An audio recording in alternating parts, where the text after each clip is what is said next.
मुहाफ़िज़ episode 30 ने suspense, emotions और hidden secrets का लेवल और भी ज़्यादा हाई कर दिया।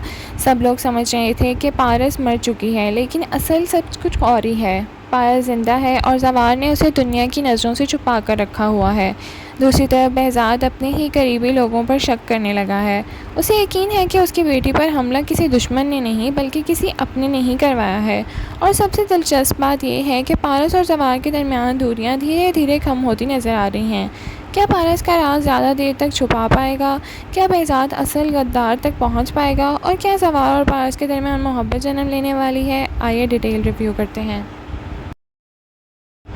अस्सलाम वालेकुम नाज़रीन, welcome back to my channel. Episode 30 का सबसे बड़ा ट्विस्ट ये था कि पारस असल में ज़िंदा है। जहां तमाम दुश्मन और कई करीबी लोग समझ रहे थे कि फॉरेस्ट एक्सप्लोजन में उसकी मौत हो चुकी है, वहीं असल में ज़वार ने उसकी जान बचाकर उसे अपने गांव में छुपा दिया है।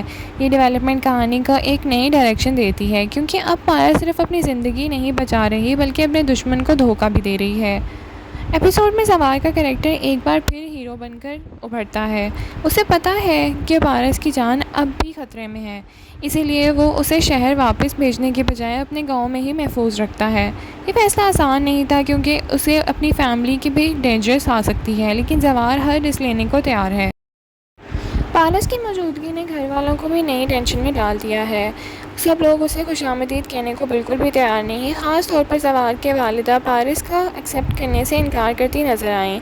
उन्हें लगता है कि पारस की वजह से पूरा घर मुश्किल में पड़ेगा। ये कॉन्फ्लिक्ट फ्यूचर एपिसोड के लिए भी बहुत इंपॉर्टेंट है। एपिसोड 30 में रेशम का करैक्टर भी काफ़ी एक्टिव रहा। उसे पारस की मौजूदगी पर शक है और वो खुद को इनसिक्योर महसूस करती नज़र आई। उसे डर है कि पारस की वजह से सिर्फ ख़तरा घर तक आ जाएगा, बल्कि कई रिश्ते भी मुतासिर हो सकते हैं। रेशम का रिएक्शन से लगता है कि आने वाले एपिसोड्स में उसका रोल भी और इम्पोर्टेंट होने वाला है। दूसरी तरफ behzad भी चैन से नहीं बैठ रहा। उसे यकीन है कि पारस पर हुआ हमला किसी बाहर वाले का नहीं बल्कि कोई उसके अपने सर्कल के अंदर मौजूद है जो उसके ख़िलाफ़ साजिश कर रहा है। इसीलिए वो पारस के ज़िंदा होने का सच सबसे छुपा कर बैठा हुआ है और ख़ामोशी से अपने एसोसिएट्स को ऑब्ज़र्व कर रहा है। ये इन्वेस्टिगेशन ट्रैक एपिसोड का सबसे सस्पेंसफुल एंगल था। एपिसोड 30 का सबसे बड़ा सवाल ये था कि आखिर वो शख्स कौन है जिसने पारस को मरवाने की कोशिश की। हर कैरेक्टर पर थोड़ा थोड़ा शक जाता है और राइटर्स ने सस्पेंस को बहुत अच्छी तरह मेंटेन कर रखा है। जितना ज़्यादा behzad सच के करीब जाता है, उतना ही ज़्यादा डेंजरस बढ़ता जा रहा है। एपिसोड 30 का इमोशनल हाईलाइट पारस और ज़वार के सीन्स थे।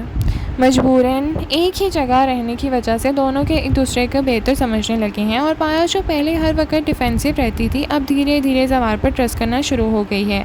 वहीं ज़वार भी उसका हर मुमकिन मदद करता नजर आया है। ये केमिस्ट्री व्यूअर्स को भी काफ़ी पसंद आ रही है।